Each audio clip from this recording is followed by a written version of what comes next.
everybody, what's up? Welcome to the Link Up. This your boy Mark McCline, the spiritual advisor. We here today with my brother, brother Jermaine. Go ahead, you can do your thing. I gotta give you your introduction though, you know what I'm saying? One of the good brothers, man, but he can introduce himself for y'all. Hello everybody, I'm Jermaine Paul, and I'm just here to kind of banter, go back and forth on his channel with him, and maybe we'll get some knowledge. And we're gonna get knowledge. We're gonna get knowledge. The brother, he being humble right now, but the brother got a very great spiritual essence about himself, So we're gonna get in that, somebody that I admire, you know what I'm saying, in his spiritual journey and the man that he is, the husband that he is, the father figure that he is. Like I say, everybody I bring on here gonna reflect what God wants from man. You know what I'm saying? We striving. You know what I'm saying? That ain't to say that we perfect, but we striving for that. You know what I'm saying? Because we made in the image and likeness of our Father. Amen. So we trying to get it in like that. So we got a topic for y'all today, man. That hopefully it's gonna shake some of y'all up. It's gonna knock some of y'all socks off. You know what I'm saying? It's kind of aggressive, but it's real. You know what I'm saying? Because I think a lot of us, we get caught up in thinking we doing what's right, and we really don't know what doing what right is. You know what I'm saying? So we're going to start this sermon off with, look, and before I even start this off, remember, I encourage you to talk to your friends, your people, anybody that got a love for God, that want to love God, that want a relationship with God. Man, recommend them to subscribe to our channel, to link up with spiritual advisor Mark McCline. Like I say, it's a body of us, so this is my first time being on here with somebody else, but it ain't my last time. I got a lot coming up for y'all. We trying to, expand our wings, man, so we can reach more people, So encourage your people to subscribe, comment, and like what we got going on, man. If y'all got questions that, maybe y'all questioning things in the Bible with something mean or this, that, and the other, present your question in our comments. If you approve of our message, let us know that we doing the right thing. We talking right. We helping y'all out. Talk back. Talk to us and we'll talk back. That's the thing with that. You know what I'm saying? We want to know what's going on in y'all world and how we can help y'all with some of the things that y'all, enduring, that y'all meeting, that's upon you, heavy your heart, whatever it is you going through. We got somebody inside the link up that can, address that for you and get you together, man, and, help you put you back in your Godhead mindset. So do that for us, man. Subscribe, comment, like, bro.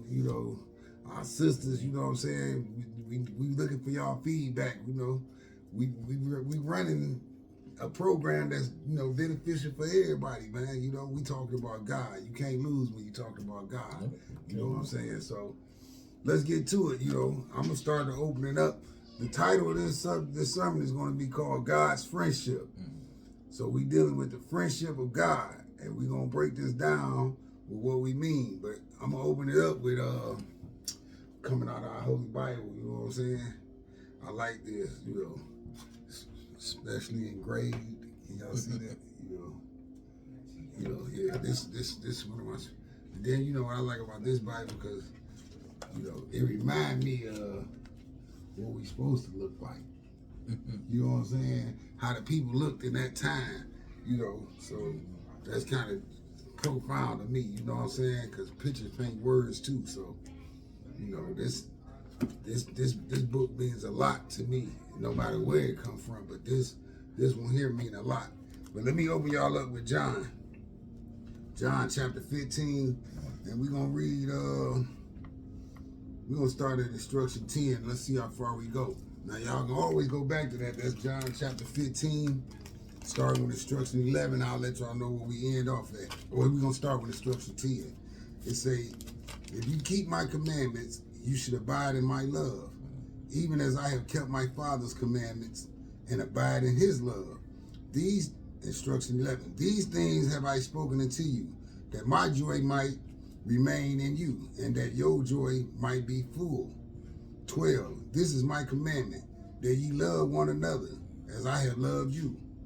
13, greater love have no man than this, that a man may lay down his life for his friends.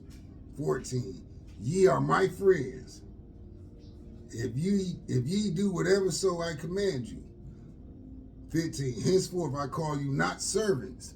We about to grow up too right now, you know, because a lot of times in my sermons, y'all heard me talk about sermons. Today, this is our first step of growth for those who really trying to grow in their spiritual maturity, this, that, and other. If you feel you ready for it, listen to what I'm saying at 15.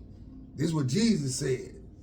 Henceforth I call you not servants, for the servant knoweth not what his Lord doeth. But I have called you friends, for all things that I have heard of my Father I have made known unto you. 16.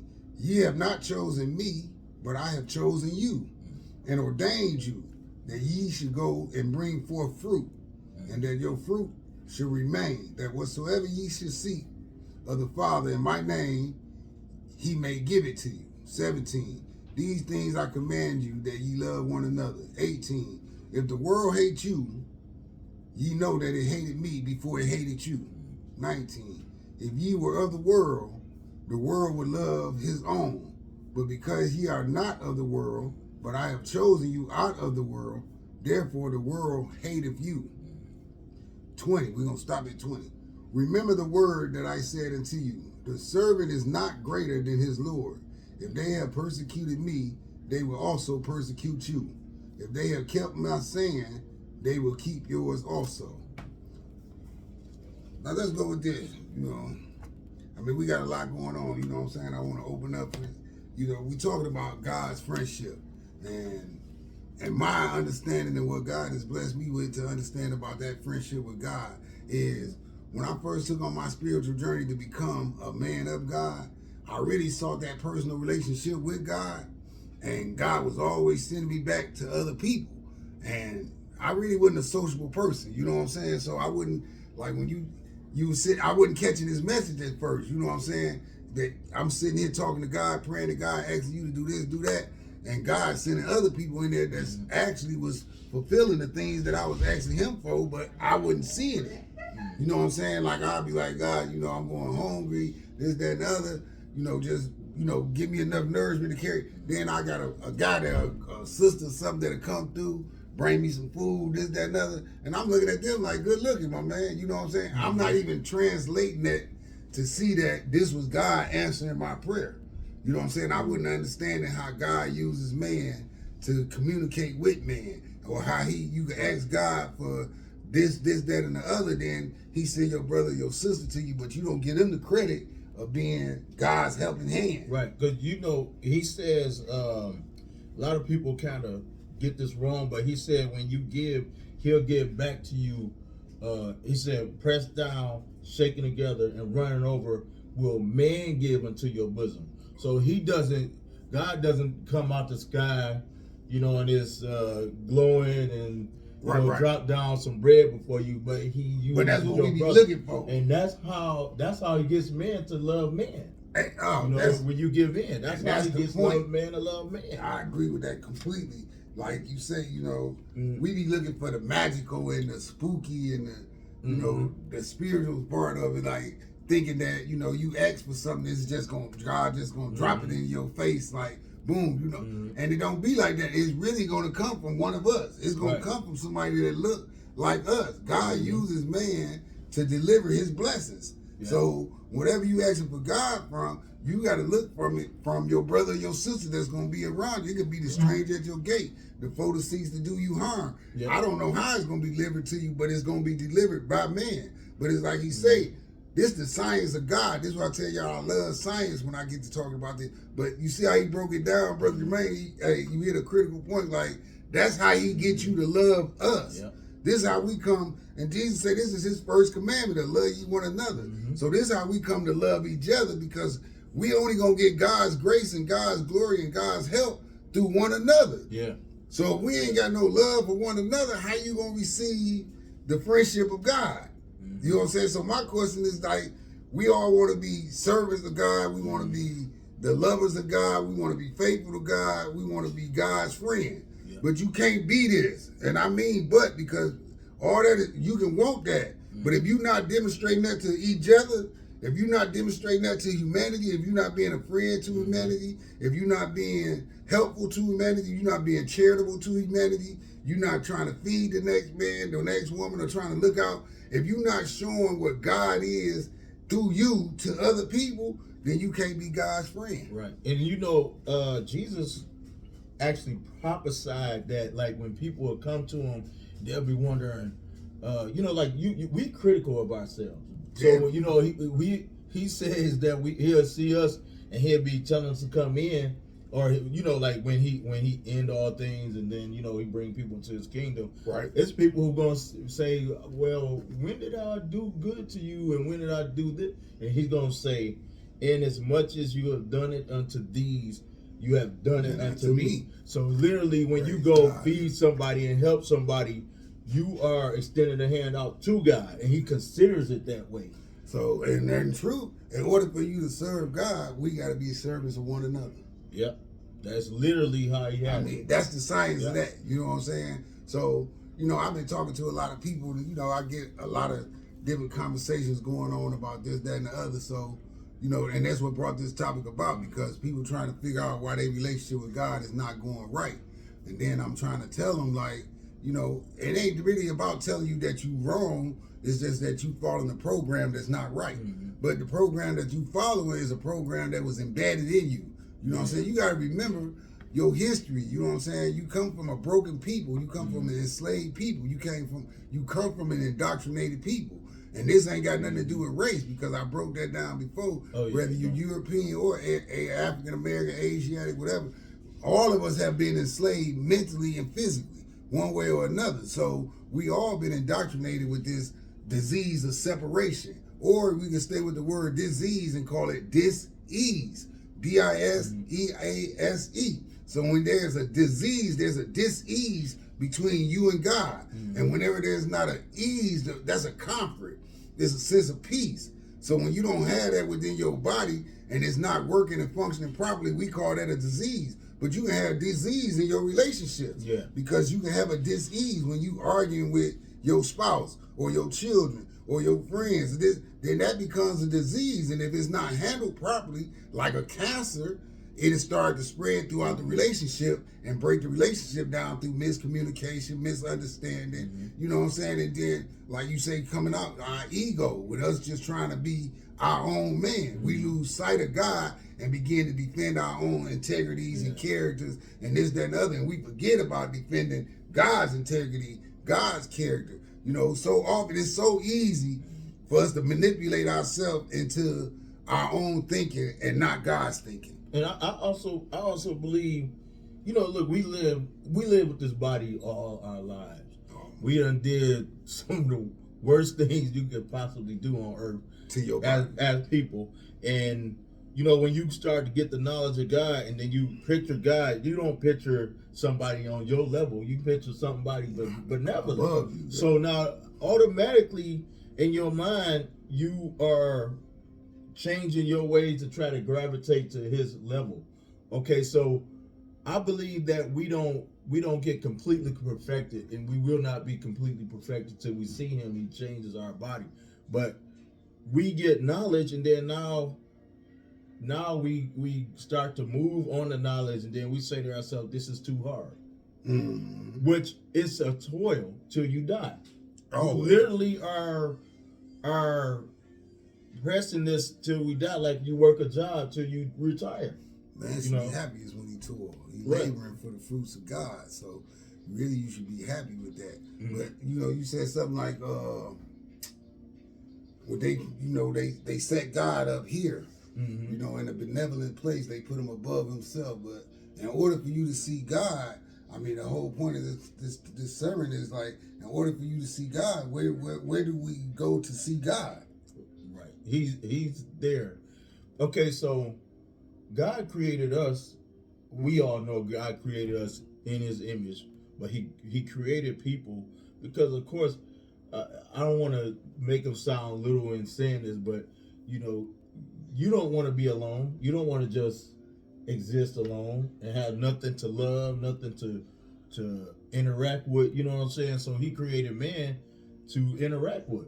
He wanted something, a creation that'll serve and worship him from their heart, not because you was created like a robot to serve him. You know, you gradually, as you got grow free and will. you learn, you grow to love him because you look around yourself, you say, he did all this. You'll see that he did all this. So now you know, it's just like if you had a brother that's always got your back. You can't do nothing but love that brother. See, I get that. I grasp that too. Like, I got that same theory or concept about God. And, you know, even in the point, like, why did you even create man? With all the stuff that we see man doing, all the destruction, all the mischief, the wickedness, the inequities, and this, it's like, why would you even create something like that to do all this? But yet, like you say, like, nobody really wants to be alone. And anybody, when you great at something, you know, what you want to do is you want to see your greatness manifest itself. You want to see it in something else. Like if I'm a great teacher, then I expect to see that student that just grasps everything that I'm trying to teach. Right. And that one to get it make me feel like it's all worthwhile. Or you got people that, you know, is lovely singers, beautiful singers, and then their children grow up and be a songstress or whatever. And you see that in them, it's like that's the evidence of your greatness. So to me, for God, like he didn't need you. We don't need us to solidify him. It's just the beauty of, like you say, not being alone. Right, so when you created man as a compliment to yourself, it was like, well, if I'm God, let me see what I can do. Let me see, you know, if I'm almighty, this, that, and the other, then it should be no reason in the world why man don't choose to be like me. Right. And I should be able to, I'm going to better understand myself through him. Right. You know what I'm saying? Like, God, you think God look at himself like, man, I'm almighty. I'm the greatest. I'm this. You by yourself. How you know you great? How you know you almighty?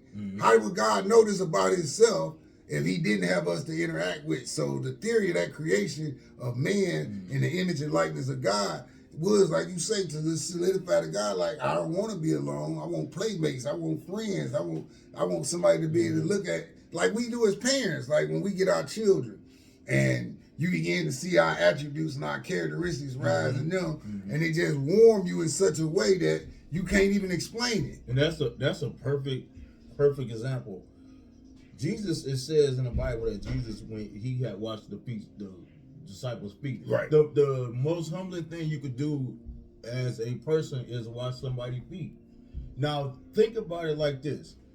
You will wash your children's feet when they little. And you will have no problem with it. And you'll love it. But when they get grown, you like, I ain't washing your feet. But if you did do it, can you imagine how humbling that could be?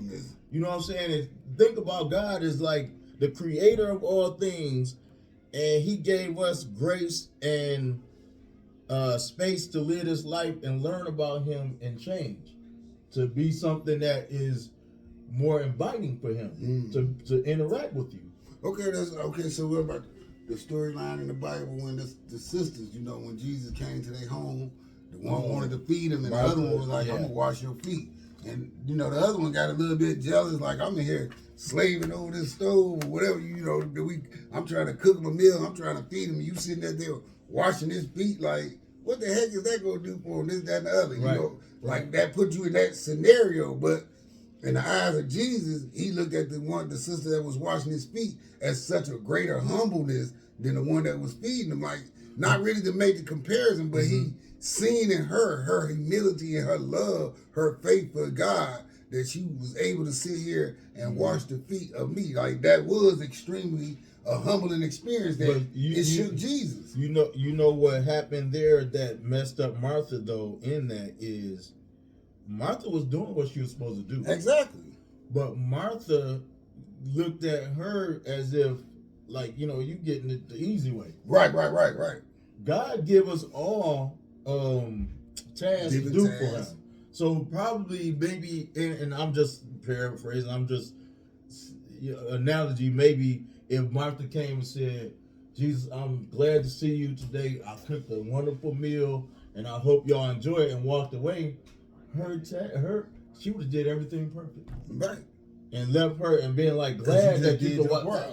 I'm glad you could wash his feet and be before him like that. But that's a good point too, because like in our relationship with God, we often compare what other people doing to serve God. You're right. You know what I'm saying? Like, you look at a person like, you know, somebody that go to church every Sunday school, and they, you know, they acquired a mindset like they holier than thou. Like if you ain't doing, yeah. if you ain't going to church like me, and you ain't making first Sunday, and you ain't at every Bible study, every this, that, and the other, then you ain't a true. Like no, you can't say that. Like you don't know what my task is on earth, and that's one of my biggest things with religion. That's what led me to become more of a spiritual advisor than a religious person, because in the religion world, y'all got these churches and these temples, these mosques and all that. They place so many restrictions on the people. And I'm like, I serve a sovereign God, an almighty God, the Alpha and Omega. So, and he infinite. Right. So if anything that's trying to restrict me and my relationship with anything, then I'm going to oppose that, because I don't feel like there should be restrictions placed upon me by another man. You know what I'm saying? Because I don't serve man. I'm not looking to serve man. I'm obedient to God. So that always be like with teachers, that's something that I always pay attention to, with how they try to come in your circumference, or you build a perimeter around you, telling you what they expect you to be, what you should look like as a Christian, as a Muslim, or this, that, and other. When I'm like, what do God want me to do? You know what I'm saying? That's my thing. I always come back, what do God want me to do? What do God want me to say? Which way do God want me to go? How do God want me to handle this? How do God want me to speak? And I'm not concerning myself with what man think I should do. You know what I'm saying? So it's like you say, like with the story of Martha and the sister washing his feet, like the whole thing was about it. You compared your task to her task. You made your task look more greater and hers lesser, when it's like, no, she played her role, you played your role. But you harbored inside you a little, discernment of unease about it. Like you felt like she wasn't doing enough. Like, I'm working too. No, do your part in your relationship and your friendship with God.